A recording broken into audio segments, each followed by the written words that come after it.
우리에게 주시는 하나님 말씀 로마서 7장 7절에서 7장 끝절 25절까지입니다. 로마서 7장 7절에서 25절까지 제가 가지고 있는 성경은 신약성경 248쪽입니다. 하나님 말씀 소리내서 조금 길지만 함께 소리내서 합독하겠습니다. 그런즉 우리가 무슨 말을 하리요? 율법이 죄냐? 그럴 수 없느니라. 율법으로 말미암지 않고는 내가 죄를 알지 못하였으니 곧 율법이 탐내지 말라 하지 아니하였더라면 내가 탐심을 알지 못하였으리라. 그러므로 내가 한 법을 깨달았노니 곧 선을 행하기 원하는 나에게 악이 함께 있는 것이로다. 내 속사람으로는 하나님의 법을 즐거워하되 내 지체 속에서 다른 한 법이 내 마음의 법과 싸워 내 지체 속에 있는 죄의 법으로 나를 사로잡는 것을 보는도다. 오호라, 나는 곤고한 사람이로다. 이 사망의 몸에서 누가 나를 건져내랴? 우리 주 예수 그리스도로 말미암아 하나님께 감사하리로다. 그런즉 내 자신이 마음으로는 하나님의 법을, 육신으로는 죄의 법을 섬기느라. 아멘. 함께 읽은 말씀으로 오호라, 나는 곤고한 사람이로다.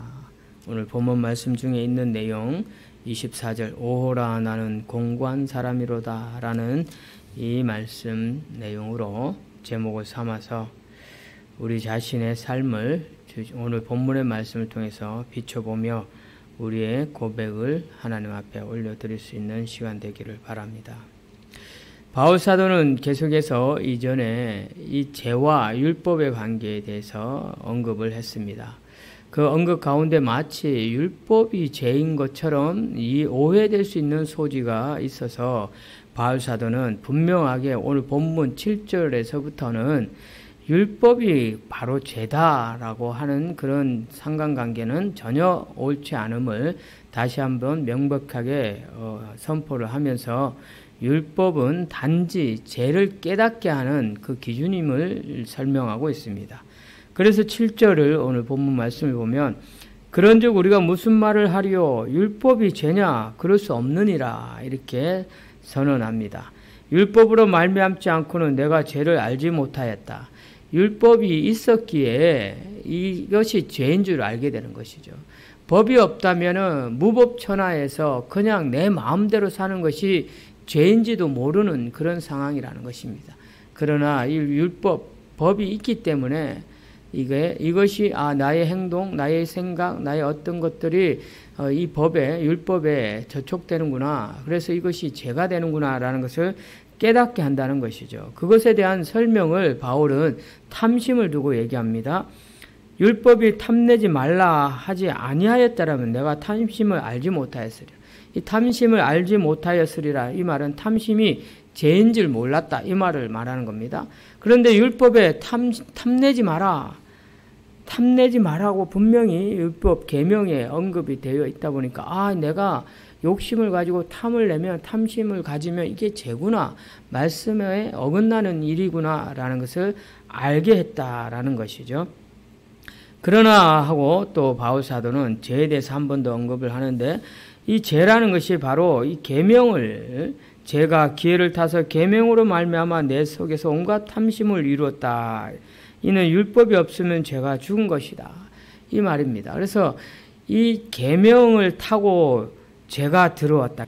계명으로 말미암아 죄가 기회를 타고 내 속에 온갖 탐심을 넣어줬다라는 것은 이 계명, 이 율법이 죄가 들어오는 하나의 통로, 도구가 되었다는 것이 아니라 이 죄가 드러나는 하나의 방편이 되었다. 율법, 계명이 있었기에 이것이 죄였구나. 그리고 내 안에 온갖 탐심들이 이게 죄로서 드러났구나 라는 것을 알 수 있게 했다라는 것입니다. 그리고 여기서 오늘 본문 7절에서부터 13절까지의 내용 중에 우리가 하나 이해해야 될 것이 뭐냐면 바울 사도는 율법과 계명을 좀 혼동해서 서로 이렇게 씁니다.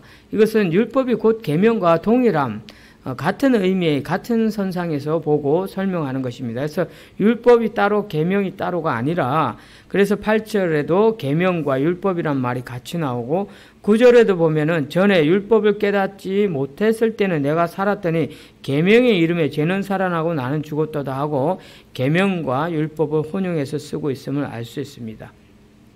자, 그런 가운데 10절에 보면은 생명에 이르게 할 그 계명이 바로 이 계명이 이 율법이 죄가 아니라는 것을 바울 사도는 10절에 그 계명은 바로 나를 생명에 이르게 하는 방편이었다라는 것을 말하는데 신명기 5장 31절에서 34절의 말씀을 보면은 이 계명은 생명과 복의 근원에 됨을 설명하고 있습니다. 그래서 이스라엘 백성들은 계명을 지킴으로써 생명을 얻을 수 있다라는 그러한 말씀 근거하에서 이스라엘 백성들이 살아와야 됐는데 이것은 무엇을 얘기하냐면 이 계명이 죄를 이 율법이 죄를 지을 수 있는 어떤 기회를 제공해주는 단초가 되는 것이 아니라 오히려 이 계명과 율법을 잘 지킴으로 생명으로 인도받는 하나의 길이다라는 것을 이스라엘 백성들에게 제시해 주었지만 이스라엘 백성들은 결국 이 계명을 이 율법을 지키지 아니함으로 사망에 이르는 심판에 이르는 길을 걷게 되었던 것입니다. 그래서 이 이스라엘 백성들을 두고 하나님은 이제 이들을 구원하기 위해서 뿐만 아니라 그렇게 살아가는 인생들을 구원하기 위해서 다시금 새 계명을 주셨는데 이 새 계명이 바로 예수 그리스도 십자가 복음이었다라는 것입니다. 그래서 이 계명이라는 것이 율법이라는 것이 죄가 되는 것이 아니고 이 계명 율법이 죄를 짓는 도구가 되는 것은 아니다라는 것을 분명히 말하고 있습니다. 그래서 이로보건대 12절에 이렇게 말하지 않습니까? 이로보건대 율법은 거룩하고 계명도 거룩하고 의로우며 선하도다. 자, 그런즉 선한 것이 내게 사망이 되었느냐? 그럴 수 없다는 거죠. 이 선한 것 바로 율법과 계명이 내게 있어서 사망이 될 수 있는 것이 아니라라는 것을 말합니다. 오직 죄가 죄로 드러나기 위해서 앞에서도 언급했지만 이 죄가 죄로서 밝혀지기 위한 하나의 도구였다. 그렇게 설명하고 있습니다. 자, 이제 우리는 15절부터 오늘 본문 말씀의 핵심적인 내용을 좀 살펴봐야 될 것인데 내가 행하는 것을 내가 알지 못하니 곧 내가 원하는 것은 행하지 아니하고 도리어 미워하는 것을 행한다.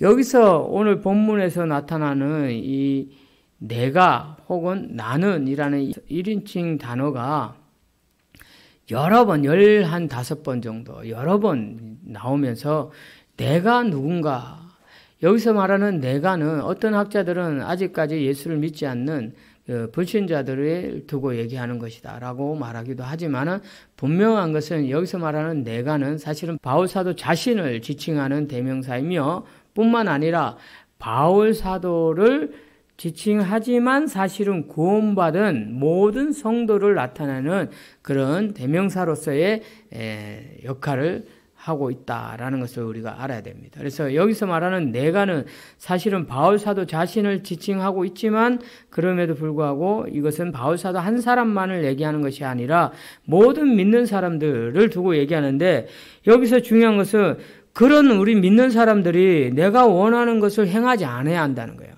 나는 내가 이런 것을 행하고 싶은데 그래서 나는 죄를 미워해서 이 죄에 대한 것을 행하고 싶지 않고 선한 것을 하고 싶은데 내가 하는 일조차 내가 알 수 없을 정도로 내가 미워하는 것을 행하고 있더라라는 것입니다.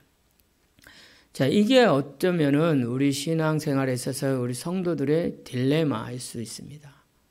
나는 예수 그리스도를 믿고 예수 그리스도의 의로움, 그의 가르침대로 살고 싶은데 내 육신의 소욕은 여전히 죄를 행하고 있고 내가 원하는 것을 행치 않는 그러한 모습들이 드러나더라는 것입니다. 그런데 바울 사도도 사실은 자신도 그렇다라고 얘기하면서 대부분의 많은 성도들이 그런 현상을 겪고 있다는 것을 말해줍니다. 그래서 16절에 보면 만일 내가 원하지 아니하는 그것을 행하면 내가 이로써 율법에 서는 것을 시인한다 라는 표현을 들어 이제는 그것을 행하는 자가 내가 아니고 내 속에 거하는 죄다 이렇게 분명하게 말하는데, 여기서 말하는 그런 행하는 자는 내가 아니고라는 것은 내가 아닌 그 행하는 자는 누구냐면은 죄라 말이에요. 죄. 즉 육신의 탐욕을 가지고 있는 죄. 그 탐욕적인 육신의 삶을 추구하는 그것이 바로 또 다른 나. 그러면은 내 안에 또 다른 나가 있다라는 것은 그 또 다른 나 아닌 또 다른 나가 있는데, 그것은 바로 하나님의 법을 즐거워하는 내 아의 속사람. 22절에 보면은 내 속사람으로는 하나님의 법을 즐거워한다. 이 내 속사람이라는 것은 성령으로 지배받은 사람은 하나님의 법을 좋아하는데, 하나님의 법을 따르기를 원하는데, 내 안에 육신의 탐욕적인 또 다른 나는, 여전히 제약된 죄의 흔적을 갖고 사는 나는 내가 원하지 않는 제약된 행위를 계속해서 하고 있더라라는 것을 표현합니다. 그래서 18절에 보면은 내 속 곧 내 육신에 선한 것이 거하지 아니하는 줄을 내가 아노니 원하면 내게 있으나 선을 행하는 것은 없노라. 여기서 말하는 내 속은 곧 내 육신이라고 표현한 것처럼 22절에서 내 속사람과는 대조됩니다. 22절에 내 속사람은 성령의 사람을 말하는 것이고, 여기서 말하는 내게 내 속, 육신, 또 이것은 내 마음에 일어나는 육신적 탐욕, 이 탐욕에 사로잡힌 제약된 그 잔재를 가지고 있는 사람, 나의 또 다른 모습을 얘기하는 것입니다. 그래서 19절에 내가 원하는 바는 선은 행하지 않고, 여기서 말하는 내가 원하는 바는 바로 내 속사람, 하나님의 법을 따르는 사람이겠죠. 그 하나님의 법을 따르고 싶어서 선을 행하고자 하는데 하지 아니하고 육신에 속한 나는 도리어 원하지 아니하는 바 악을 행하는도다. 이렇게 말하고 있습니다. 여기서 우리가 깨닫는 것은 예수 그리스도를 믿고 사는데도 불구하고 여전히 내 안에 성령의 사람이 존재하고 있고 육신의 탐욕적인 제약된 사람이 들끓고 있다라는 것을 알 수 있게 합니다. 그래서 22절을 우리가 한번 보면, 20절을 보면 만일 내가 원하지 아니하는 그것을 하면 이를 행하는 자는 내가 아니요 내 속에 거하는 죄다. 내가 행했는데 내가 아니라는 말은 바로 우리가 바울 사도가 표현하고 싶은, 그리고 우리가 알고 있는 앞에 언급되는 이 나는 성령의 사람인데, 성령의 사람으로 내 속사람 하나님의 법을 따르길 원하는데 겉사람, 이 겉사람도 사실은 나니까, 이 육신에 속해 있는 겉사람, 옛사람, 그것도 나니까 그것은 자꾸 죄를 범하려고 한다, 이것을 말합니다. 자, 그러므로 21절 내가 한 법을 깨달았노니 곧 선을 행하기 원하는 나에게 악이 함께 있는 것이로다. 성령의 사람으로서 선을 행하고자 하는데 여전히 내 안에 옛 자아, 제약된 자아가 함께 있더라는 것을 깨닫다, 이 말입니다. 그래서 나는 속사람인 나는 하나님의 법을 즐거워하지만 육신적인 내 지체, 겉사람은 속에 있는 한 다른 법이 내 마음의 법과 싸워서, 그러니까 속에 있는 내 마음의 법, 성령의 법, 하나님의 법과 자꾸 싸워서 제약된 모습을 드러내려고 하는 육신의 법이 있더라는 거예요. 죄의 법. 이것이 나를 사로잡는다. 바울 사도는 자신의 그런 모습을 보는 것입니다. 그로 말미암아 로마교회 성도들도 또 우리 오늘날 이 말씀을 접하는 우리 성도도 사실은 그렇게 이 죄의 법과 성령에 의해서 치열하게 싸움을 하고 있다는 거예요. 내 안에서 그러고 있다는 겁니다. 세상 밖에, 나의 밖에서가 아니라 내 안에서, 교회 안에서도 그런 일이 일어나고 있다는 겁니다. 그래서 이렇게 고백하지 않습니까? 오호라 나는 공고한 사람이로다. 우리는 날마다 오호라 나는 공고한 사람이로다 라고 하나님 앞에 나의 이 연약함, 나의 이 제약됨을 토해내야 됩니다. 그러면서 성령의 도움을 구해야 되는 거예요. 주일날만 나와서 이 성령이 내 안에 있는 속사람을 끄집어내는 것이 아니라 나의 삶의 순간순간 오호라 나는 공고한 사람이로다.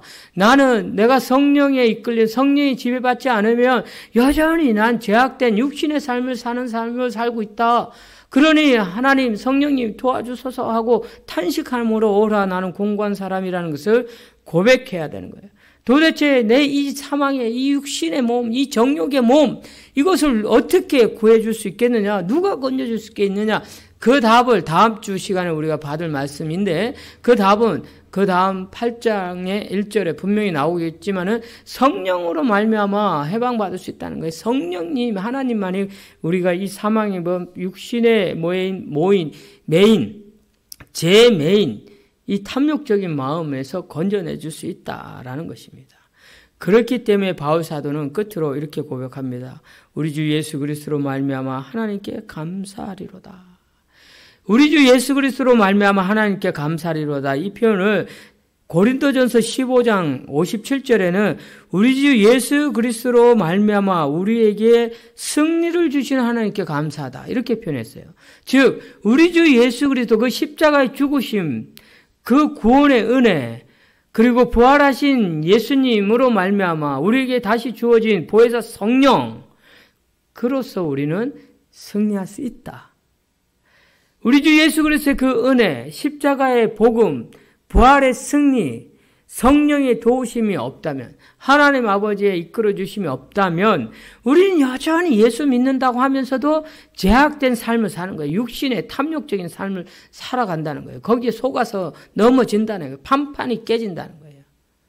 그러나 우리가 감사할 수 있는 것은 우리가 예수 그리스도의 그 은혜로 말미암아 성령의 도움을 받고 성령에 의지하여서 성령의 이끄심을 통해서 승리할 수 있기 때문에 우리는 감사하며 고백할 수 있는 것입니다.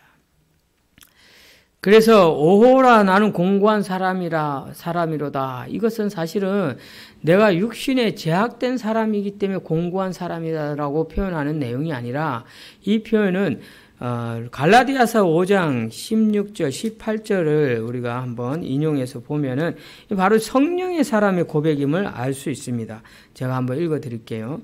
갈라디아서 5장 16, 17, 18절에 내가 이르노니 너희는 성령을 따라 행하라. 그리하면 육체의 욕심을 이루지 아니하리라. 육체의 소욕은 성령을 거스르고 성령은 육체를 거스르리나니 이 둘이 서로 대적함으로 너희가 원하는 것을 하지 못하게 하려 한다.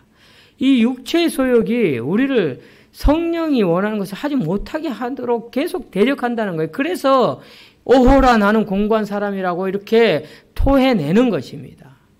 그래서 이 갈라디아서 5장 18절에 보면 너희가 만일 성령의 인도하시는 바가 되면 율법 아래 있지 아니하다라고 말하는 것입니다. 그래서 우리가 오호라 공고한 사람이라다 라고 토해낼 수 있는 것은 우리가 성령의 사람이기 때문에 성령의 도움을 받아서 승리할 수 있다라는 것을 구하는 것입니다. 그래서 오늘도 우리가 바로 성령에 사로잡힌 하나님의 사람들 될 수 있기를 주님의 이름으로 축원합니다.